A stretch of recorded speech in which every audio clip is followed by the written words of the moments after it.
And so let's go ahead and call this meeting to order. So I think I should probably actually pull it up on board docs for myself.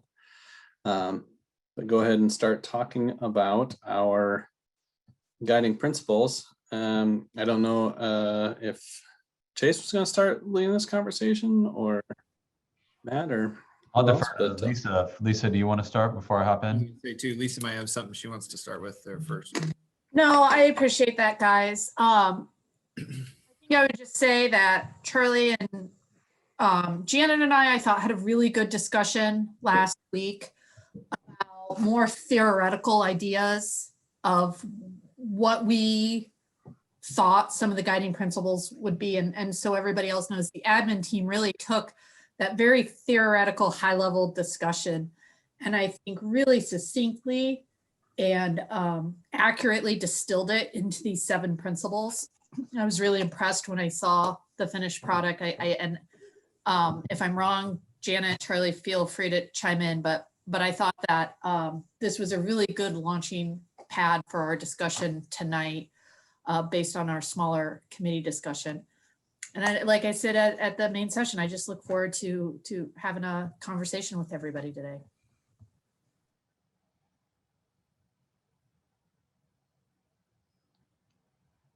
So it doesn't look like Janet and Charlie are going to jump in right now. I don't want to put them on the spot, but just kind of to build off of where Lisa was. We also had the board do that exercise so you could kind of get a feel for where you were to hopefully kind of help us give you some background before we started this evening. And as I put in my email that we sent and is posted for those in the audience, if you want to read it, these are draft. And so part of the discussion, Lisa, I think that you maybe left out from last week is that we kind of talked as a group, as a community, that some of these overlapped. And so we understood that tonight that there might be some rewording or some combination of some of these principles. Really, we feel like in order for us to move the project forward, FMP 2.0, as we move into community engagement, we want to coalesce around 3 or 4 guiding principles. And so this was draft based on that conversation. And so as the board talks tonight, I can take some notes on this end and we can make revisions or condense pieces as the board wishes to try to capture all this. The other piece I would add is, of these 7, if a couple of them would fall off, we will add those to the principles that we'll then share with the board. So, with the community during the community engagement. So they'll still be there for the community to consider. So, for instance, if integrating climate action doesn't become a guiding principle, it's not going to disappear from FMP 2.0 completely. We would take it to the public and the public would have an opportunity to weigh in on where it fits into FMP 2.0. And so just because something doesn't make the guiding principles, I don't want the board to think that it's lost from the work that we're doing. And as a reminder, as I just said, we'll use these guiding principles to then frame that work. And as we get towards the end this evening, I'll share out what that other document that we're going to provide for the community to pick from will look like when we start community engagement. So with that, I would just open it up to discussion from the board about where we are on the guiding principles and where they'd like to see us go.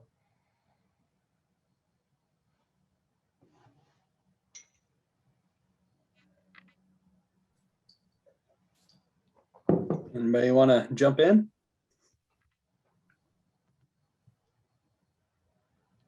Okay, I'll jump in.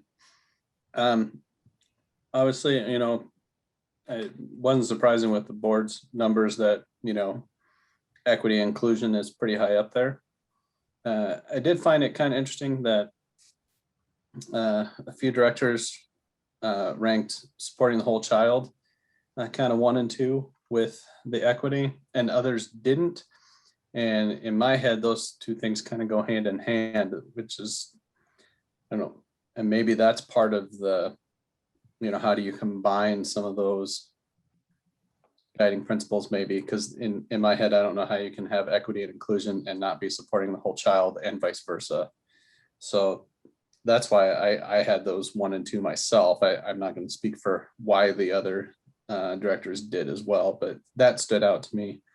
The one other thought that I had on the creating 21st century buildings, I have a what I have on there. I have a 6 on there out of 7, but it's not because I don't think it's important, but I feel like that's just what we do now. Like, as we build new buildings or we retrofit old buildings, we're creating 21st century buildings. And I don't know that it needs to be as a guiding principle, because that's going to go hand in hand with everything else we do, in my opinion. And then as far as the rest of them, I felt like they were all really close together, right? Like they were all important. And I had a really hard time kind of stretching like 3 through 6 really. So I picked numbers, but I could kind of put those in any particular order. Director Malone has her hand up, so. I'm sorry. I was traveling, and so I can't see everybody's screen. So it was just easier for me to raise my hand. And I just wanted to say that, I had a difficult time as well as separating like my top 3 out, which I believe was equity, supporting the whole child, and 21st century buildings, because I did see all of those going together. And it was just really hard in ranking those, because I think, for example, one of the lowest ones that I have is preschool. And it's not that I don't think it's important, but in looking at the list of things that was in front of us, that's just how it failed compared to everything else. So I would hope that, if there's a way for us to combine some of those, or really digging deep into what does it mean by supporting the whole child, how can we do that and not look at it through the equity lens? So that's just some of the things that I hope we have rolling through our head as we continue the discussion on facilities. Yeah, I'll say I had a very similar experience to both Ruthina and Sean, where there was a lot. I always do, right, when we're ranking these things. It was the same thing in Portrait of a Graduate. You're ranking all of these great things, and how do you pick one over another? And so very similar. I saw some overlap. The 21st century building things, I'm like, we're already doing that. And frankly, with the amount of geothermal, we're spending money on climate action when we build those buildings, and that's been integrated. So some of these things I think we have been doing, and I just hope we continue doing that. Some of the things that might, where we might think about making more specific decisions, where we're going to have to go one way or another, or balance it out. Things like growing preschool, which is a very specific, not just a building ask, but that's a big staffing ask. And the same thing with the learning pathways. I could see that being, having some real decision points about, where we're going to put money, not just from the building perspective. I feel very confident that we're going to come up with that, but ultimately when we build those buildings, how do we continue to staff them adequately, moving forward? So yeah, I don't know that my specific numbers tell a great story, just because, it's kind of hard to pick one over another when we're looking through it. You raise a really good point, JP, around a couple of these. It's not just buildings, it's curriculum, it's programming and staffing to address the pathways one. And that one resonated with me, but your point's well taken. We can create the best buildings in the world, but if we don't have the proper programming or in the teaching staff who can bring it to life and work with students in those wonderful buildings, then we've fallen short.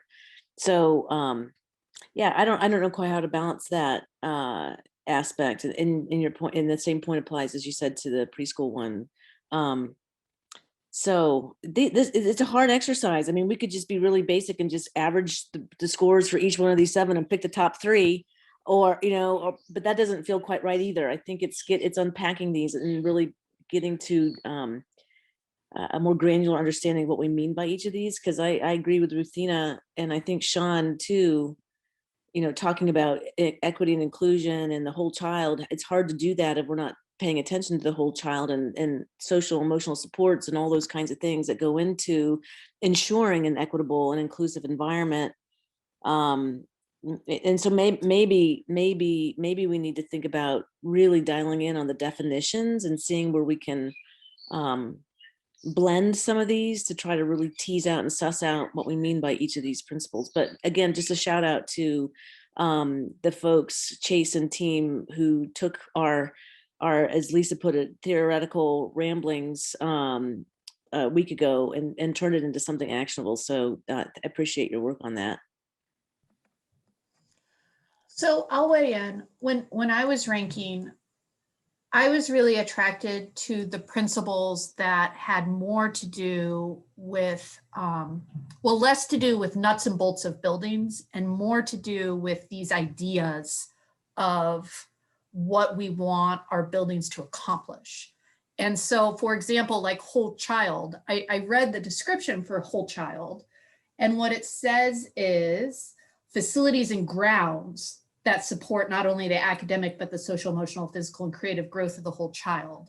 And because that was more of a nuts and bolts facilities and grounds, I was less attracted to whole child, not because developing the whole child isn't important, but then I read something like increasing student opportunity through school design, flexibility in school configuration to provide expanded access and opportunity for students. So just to kind of answer like how my thought process went into my ranking. And that's what led me to think, well, supporting the whole child doesn't seem like we're doing, the way that it's worded doesn't seem like we're doing as much imaginative, creative, educational development. And I felt that way also about the climate and the 21st century buildings. Again, those seem to be projects focused on infrastructure without the accompanying educational initiative behind it. But I think that like, when I ranked them, I thought to myself, well, of course, when we increase student opportunity through school design, we'll do so by supporting the whole child. Like that, I mean, the concepts really are, I think, married together, some of them very well. And that's probably what the opportunity here is to kind of maybe merge a few, refine a few, and redefine so that a few things overlap. And where's Dwayne? Did Dwayne not join? I mean, I'm assuming that if we don't pick, integrating the climate action as one of our top three, like we're not all of a sudden going to go back to building like inefficient buildings. I'm assuming we're like sticking with climate action. I see Jeff, you're not here at like, and so that was another thing that contributed to me kind of moving climate action. It's not that our climate action plan isn't important, but I feel like we're in a really good space with our building and facilities development, that work is going to continue no matter what. And so I didn't really see a need. And I saw several other people, I think, had that at 6 or 5 to specifically highlight climate action in this project because we're doing it elsewhere. Dwayne, you did not have to jump on, by the way, because I said, where's Dwayne? So Lisa, he's with his grandkids, but I told him. No, he does not need to come on. You're right. We're not gonna stop our work around. Now you did it, Lisa. We're not gonna stop our work that we're doing on things like geothermal and other ways of making the buildings to make them more green. But it's a good example of that we still do have to prioritize. That's where I was. Chase said he's Were you able to mute Dwayne there? I told him I was coming up here. It still does speak to how we are going to have to make some decisions about how we prioritize the dollars and how that does translate into instructional programs and where we are. And so I hear what you're saying, and I'm going to be kind of like very direct and say that no, just because it's written down somewhere else doesn't mean that we should do things that aren't written down somewhere else in this plan and then expect us to be able to operate all of those at a very high level. We just don't have the resources to do that across the board. And so, Sean mentioned tying in Portrait of a Graduate earlier. Sean, I thought that was a great comment to look at that synergy, because that's one of the reasons we chose this route, is so that we can make sure that things are in concert with each other. And so while I hear you're saying, Lisa, and we're definitely not going to go backwards, but I do think there will be choices that will be made depending on what comes to the top that would be made differently if other aspects came to the top of that, if that makes sense, in terms of how we prioritize projects in terms of timeline, how we make design decisions based on where we want to put our priorities. Those will all be influenced. And so I don't want anyone to be misled to think that simply because something is in another document, if it's not included here, that we're going to be able to give it the same priority that we would if it's articulated in this. And that's the feedback we get from the community. We just won't have the resources available at the end of the day to be able to do all of those things.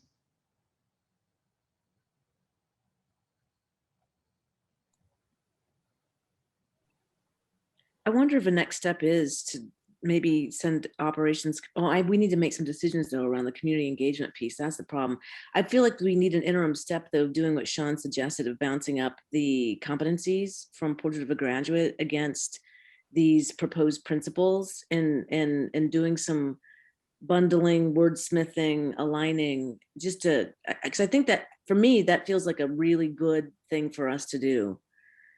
Because and I'd be willing to sit on another meeting of operations here sooner rather than later, if that's helpful to take a stab at it. But I just, that feels like an important next step for us.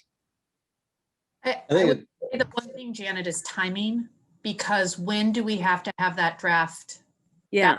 Which that's the next meeting, right? Well, so Add it on the next meeting, but then, yeah, I mean, Chase and I talked about you could move it to the 13th of July, but I think it was originally on the timeline for this next June 22nd meeting, right, Chase, on your draft? So Oh, wait, can we meet next week and have a special meeting of operations to try, or I'm just thinking out loud, you know, how do we move this forward with those competencies and now that graphic that I think is a really important foundational piece for us to consider. So I think, sorry, Janet. So one of the things I think we could do in terms of timeline, and this was actually also the agenda for tonight, was for when we were going to do our community engagement sessions. And that's one thing we need to talk about. We originally had slated to have 4. We have contacted somebody local that we think is a great, one of our business partners we think would be great to help moderate these. The individual actually has a conflict on what was our first proposed meeting. And so we could shift that back a little bit, which then Janet, you know, if we looked at doing operations meeting next week and then came back with something to the board at the second board meeting of this month, we would have enough time to turn things around for the first community engagement session, which would then be slated for July 6th. And so we could do them, you know, July 6th, July 20th, and then I think that first weekend in August. And if we needed to add a 4th in there, we could. But given his schedule and where we might be, it will be tight, but we can make it work if we want. Yeah, I feel like seeing the principles and the descriptions that were presented and taking some time to let that sink in. I mean, obviously we all ranked it. We all kind of shared our experiences going through that ranking process, using the competencies that have come out of Portrait of, I mean, I just think a little of thought time. If we can have that special meeting, I don't know if people's schedules will allow it next Tuesday. I mean, but I think it's important. I'm happy to, whatever works timing wise, I'll make time for this because I think it's really important to set us up for that community engagement piece. But I'm just dialed in on what Sean said earlier. We've been saying for, my God, over a year that Portrait of a Graduate is an important input to FMP 2.0. And I want to make good on that and take some thoughtful time to tie the outputs of POG with FMP so that we can have a story that's considered and thoughtful, right? And worthy of putting principles in front of a community from an engagement standpoint. I don't feel like we're ready personally to go in front of the community with what we have so far. It's a really, really good start, but I think we need some more time and to be reflective. Chase, my guess would be, you know, we've talked a lot about Portrait as you worked on this part of the work, right? As you kind of built these things together, we've dialogued around what competencies were rising to the top for the Portrait stuff. And so I'm trying to understand if I'm following all your thinking on it, Janet, about, you know, if it's trying to point to some of those specific ones, or if it's you would reevaluate your choices based on the Portrait feedback. But I think Chase and I can do whatever based on some of the dialogue and, information he had as he helped try to pull these definitions together. Yeah. I mean, I mean, you've obviously described the competencies to us before, but the picture that you presented tonight was very compelling and easy to understand and tells a good story of of how we want our students to develop in our school district and what we want them to be leaving with. And we want our facilities to be an enabler to that. We want our facilities to be conducive to building those competencies in our learners. And so when we were just riffing in the operations committee a week ago. I mean, we really were just like, okay, what do we think makes sense? And we had a good discussion, but I would like a little bit of time to reflect on those competencies and think more deeply about how can our facilities actually enable the acquisition or the building of those competencies in our learners. I mean, I think they need to, my humble opinion is I think they need to be connected, not necessarily like, line of sight or connect the dots, but they need to be resonant of a bigger picture that we're trying to tell around how we're trying to develop our learners in our district for success after they leave, high school. And I wondered, okay, and that's helpful. And so I guess what I wondered is if we do a follow-up meeting, if Chase and I would share some of our thinking about how we think those competencies are spoken to in each of those areas, right? Because I do think that's been some intentional part of the planning is knowing that learners' mindset and adaptability were going to be two of the ones that rose to the top. Well, how is that represented in one of the guiding principles as far as we constructed it? In like you said, Janet, that's new for you guys tonight. It's something we've been looking at for the last few months as we've created this. So as you guys have some time to sink in, then we can share our perspective on how we think that speaks to it, and you guys might have a different take, and that'll probably create a stronger product for us when we get to the point then, right? I will add, Janet, I appreciate that. I think I'm the only board committee that's both on operations committee and on portrait of a graduate. And so I think I have not realized. Got it. Yeah, I don't have it though from not. Right. No, and to me, I just realized sitting here today, oh wait, JP and Ruthina are on ops committee and Janet and Charlie aren't on portrait of a graduate. And so I think I will caution you when you look at those portrait of a graduate, they are not nuts and bolts facilities. They're these big educational concepts. And I think that's what drove me to being attracted to the principles that were, less nuts and bolts and more about these big ideas. Like how can our buildings make them learn? Yeah, enable awesome ways. Enable the building of the competencies that we Yes. want our learners to have. So, I didn't quite have that perspective, right? And I think as a board, we're going to be out in the community engagement sessions. I mean, we're going to be front and center. I appreciate Chase, you getting a facilitator, but I feel strongly we should be there in these conversations, listening, learning, helping to facilitate. And I think we all need to get to a shared understanding, folks who are in operations, who aren't on portrait of a graduate, vice versa. I mean, I think we all need to get to the same place of really, sharing the understanding of we're supporting portrait of a graduate, we're supporting these design principles for F&P so we can tell a really tight narrative around what we're trying to accomplish here.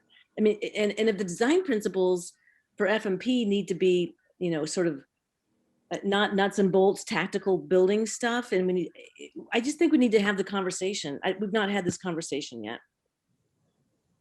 So what it means to me and what I was thinking of, not only that we had routinely said we were waiting for a portrait of a graduate to inform us for this, but as Lisa stated, right, it's like the bigger picture stuff. So when I look at those competencies, right, it's like what are we teaching and how are we teaching? And then this is a facilities master plan, so it's where are we doing those things? And those things are, I wouldn't say they're completely interlocked, right? But they are kind of hand in hand, right? You have to have the right space to do that type of teaching. So I don't think it's going to be this straight line, connect the dots between competencies and guiding principles either, but I think there has to be some thought as to how those things go together, right? Be very intentional of, if whatever this competency is, okay, how are we going to achieve that? And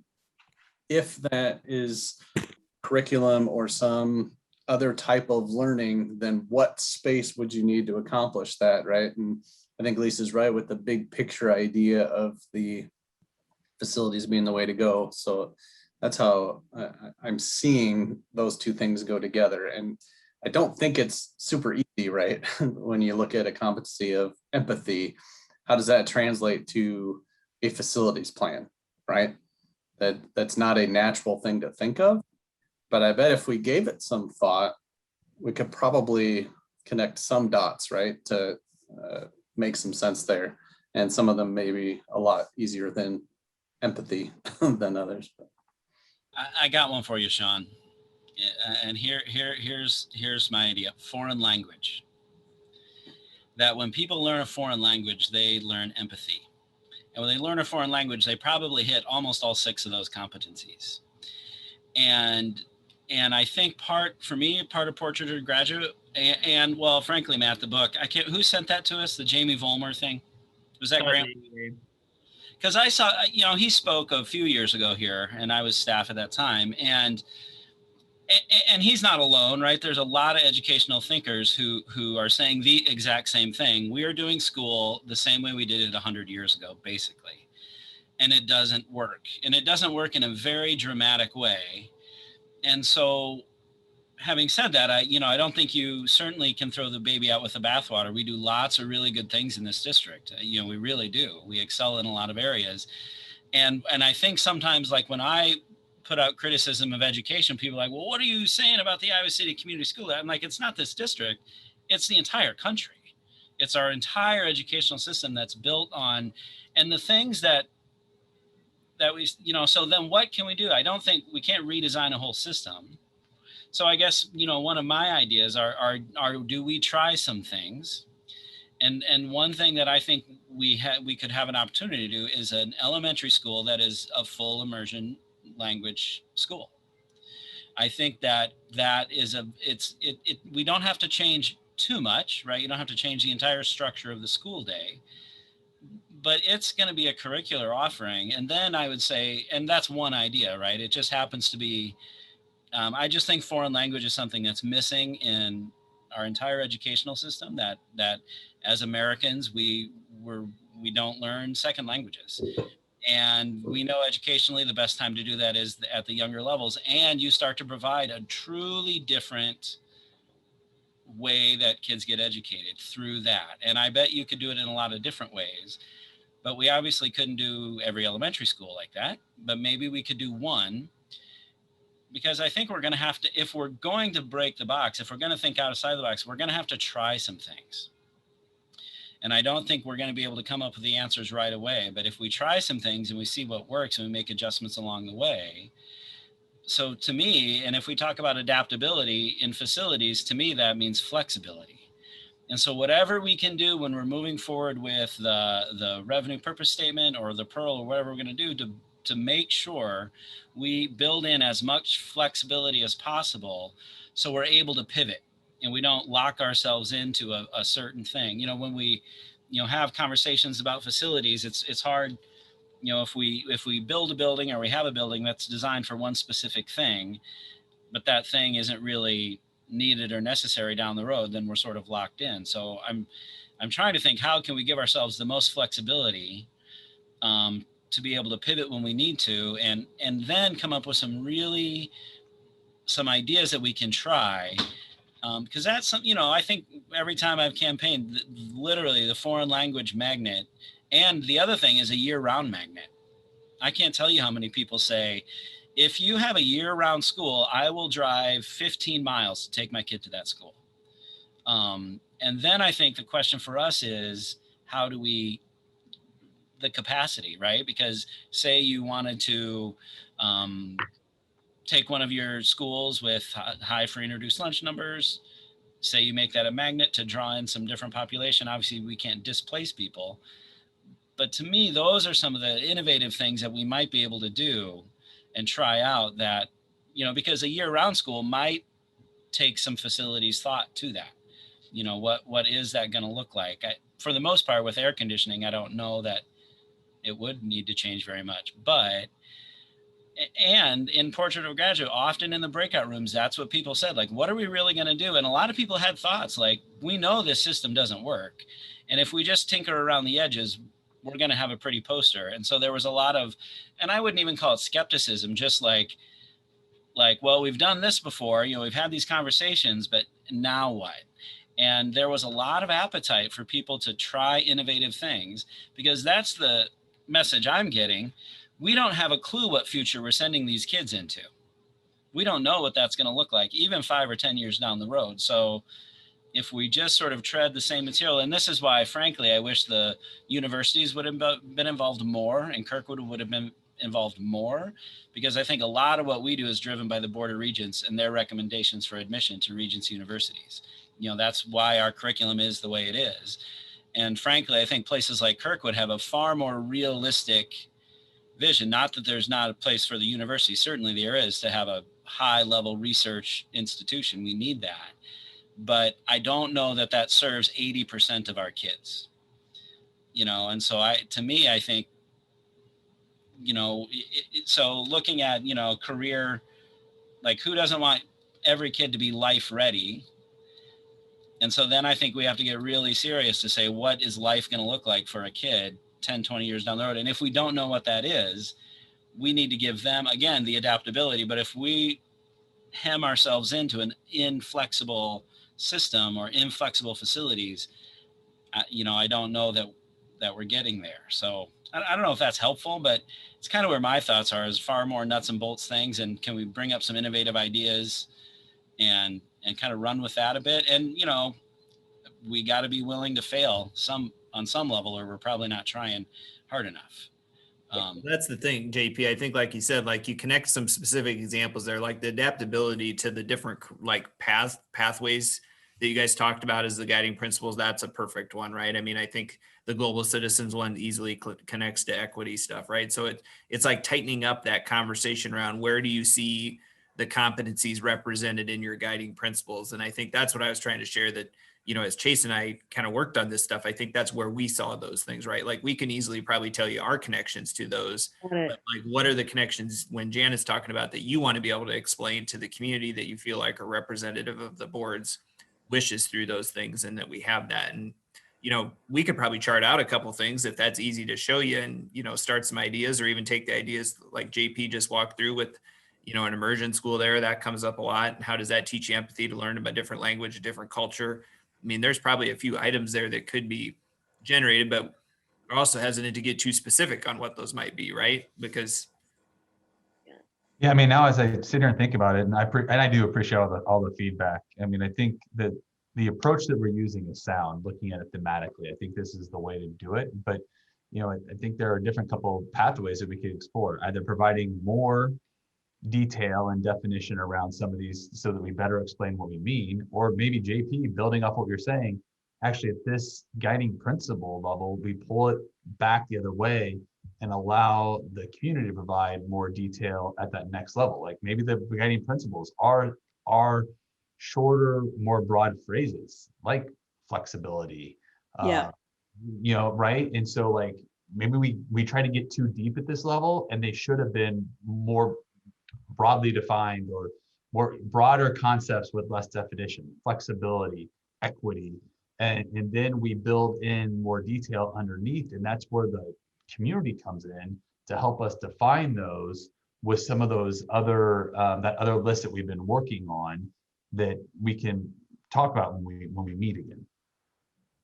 You said another word in there, JP, and now it's escaping me. I can't remember what it was, but I don't know, Chase, I said a lot of words. I know. Well, So I'm just going to leave that. Yeah. JP, what you said, I think marries up perfectly with the point that Janet's making, because I think we were in the same breakout room at Portrait of a Graduate when we talked about foreign language school, right? And so you and I got with those other community members with that really rich discussion, and it made me think a lot, right? And it's global citizen and it's empathy and it's communication. I'm like, wow, foreign language magnet school really hits 3 of our 6 things.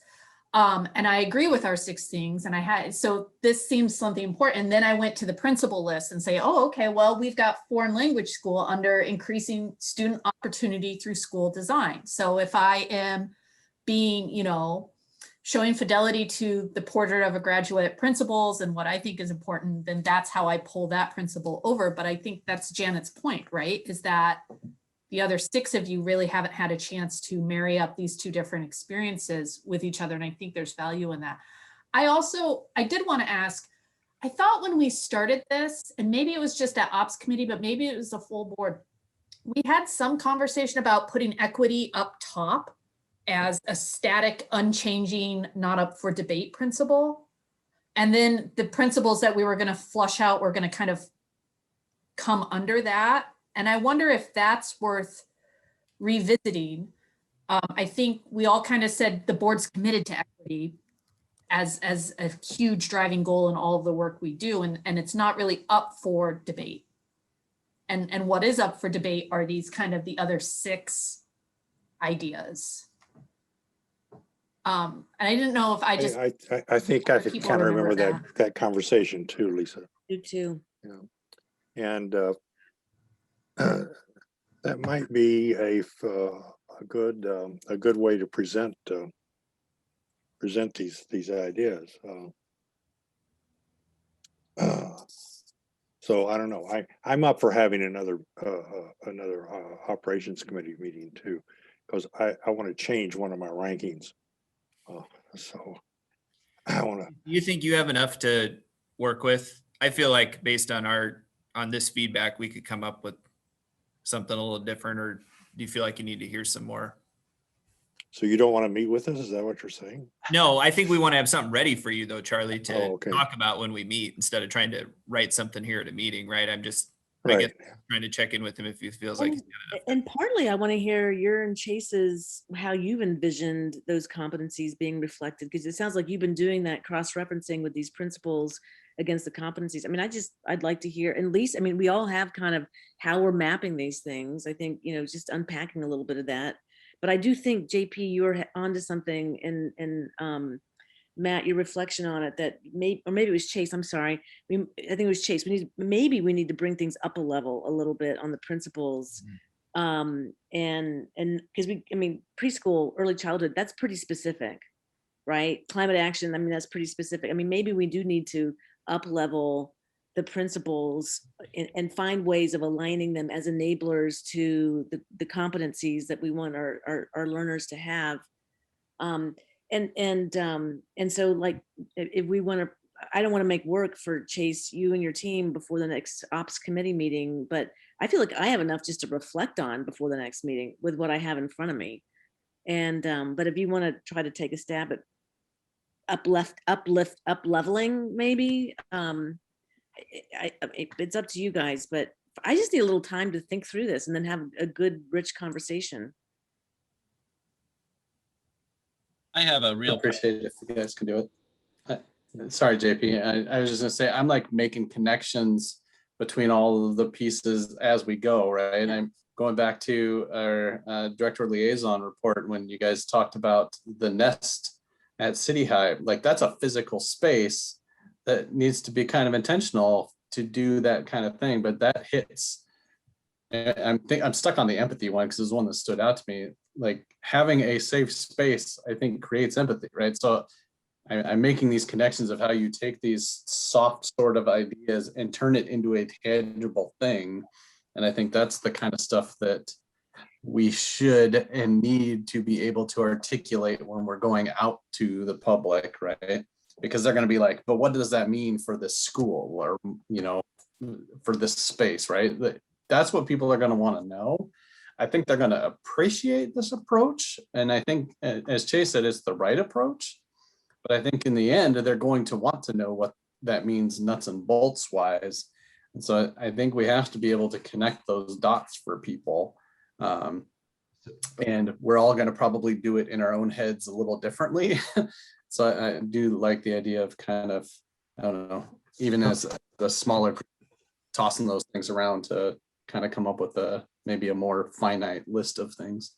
And I appreciate that, Sean. I know that JP talked about Jamie Vollmer, and a lot of the work that we've done around this, we've really tied to Portrait of a Graduate. And I didn't share this at the beginning, but one of their pieces I've really kept in mind is a book by Simon Sinek, right? Starting with Why.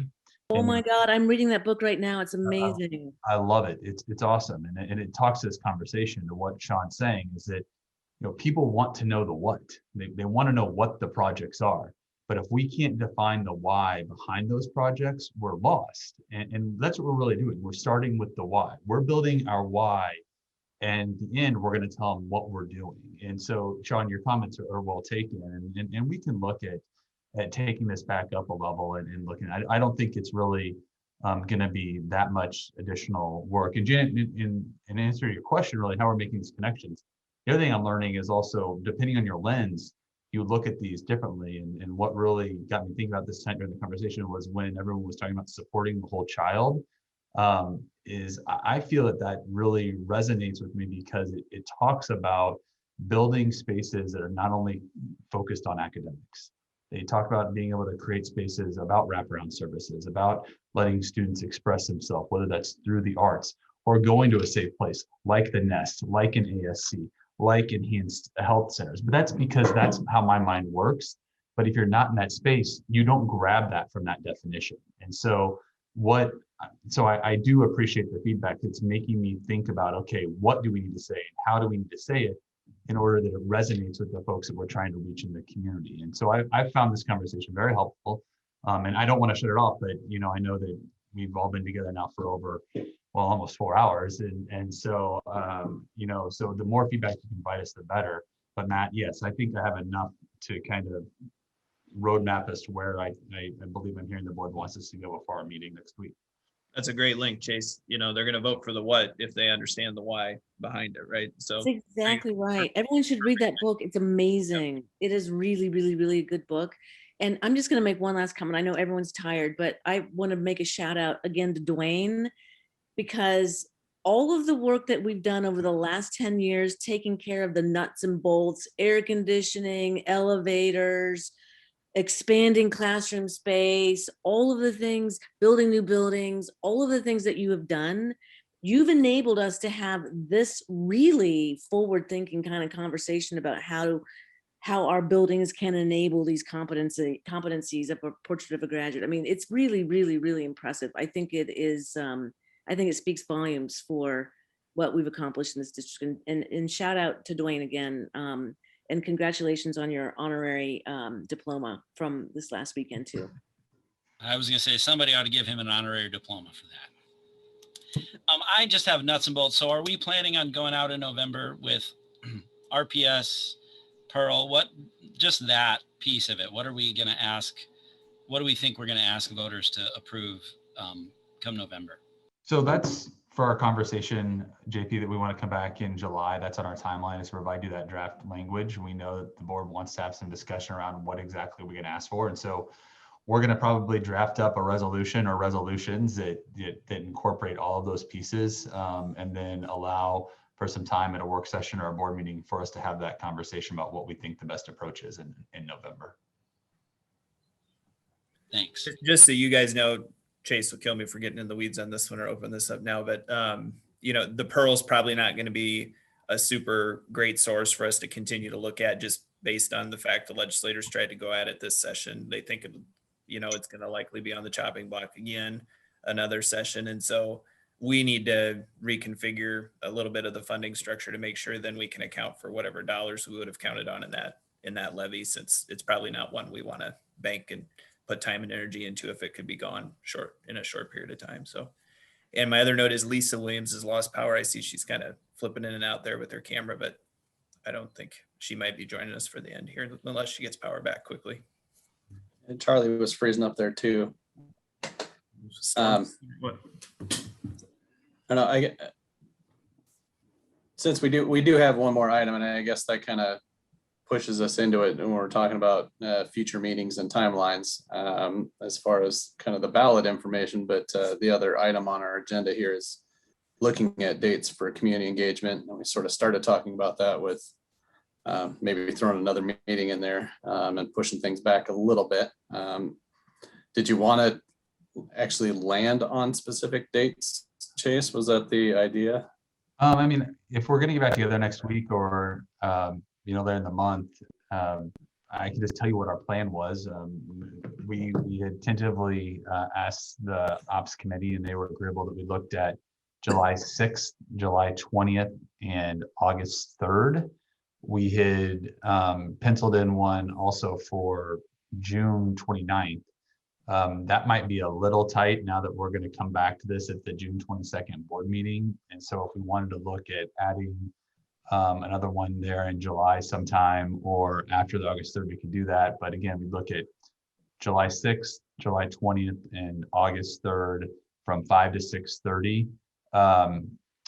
That's 3 big meetings, but as we talked about, I think at the last board meeting, we believe we can also do some targeted outreach, going directly to the equity committee and working with them. Brady and I talked about doing a teachers association session to make sure that we get the employee voice. Kristen's already started working on ways to ensure that we get this out to the community broadly, opening up a link so that anybody can participate. Unlike last time when you had to basically come to the community engagement sessions, we'd keep a link open so that anybody could give us feedback at any time. These would just be the 3 large community engagement sessions, but we would then do a handful of other engagement opportunities as well. And it's community engagement round 1, right? Because we're trying to put the project document together, and then once that's solidified, we will go back out in September and October to do a whole nother round of community engagement to talk about the what after we've developed the why in preparation for November. So this isn't the only community engagement. This is just round 1. Round 2 will be in the fall. Sounds good to me. I know it looks like your dates there are all the opposite Tuesday nights to the board meeting nights. I don't know how many different committees will be trying to get meetings done or not. Probably not through the summer. One thing I would add, if the 29th isn't going to work and you want to add in another date at some point, I might consider looking at like a Saturday afternoon. You just might get a different group of folks there than a Tuesday evening. So that would be my one input on maybe a potential other date to throw in. Sounds good. I'm meeting with our hopeful moderator tomorrow, so when we chat, I'll see what the availability might be for something like that as well. Any other thoughts from folks? Looks very dark where Lisa is right now. Yeah. So Sean, could you summarize? I and I'm maybe Lisa too, had lost my power at the house for the last 4 or 5 minutes off and on. So where are we at in terms of meetings and obligations here? You're going to meet every night for the next 6. No. Great. I think you guys were going to try and have another meeting as an ops committee potentially next week with maybe Matt and Chase coming with something kind of start the conversation around. Do I have that right? I think. So that was my takeaway. Yes. Next Tuesday, I think. Next Tuesday. Does 4 o'clock work? That's when we've been having ops. Janet, does that work for you? Lisa told me she could make that work. She texted me.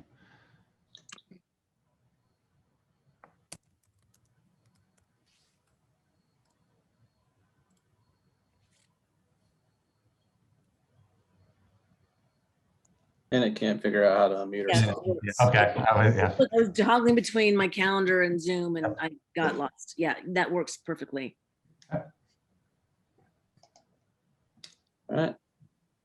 So you'll send out that announcement, Chase. I will. And with that, I think that probably helps us wrap this conversation up, knowing that there's another one coming shortly.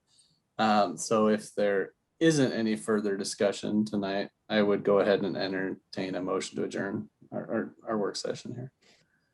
Move to adjourn. we're just under the director's cut length of the two towers here. So Perfect. I don't know if I got a motion or, Yeah. I move it. And second, second, okay, all right, we're all in favor. all right. Y'all take care. All right. Thanks for hanging out this long, everyone. See ya.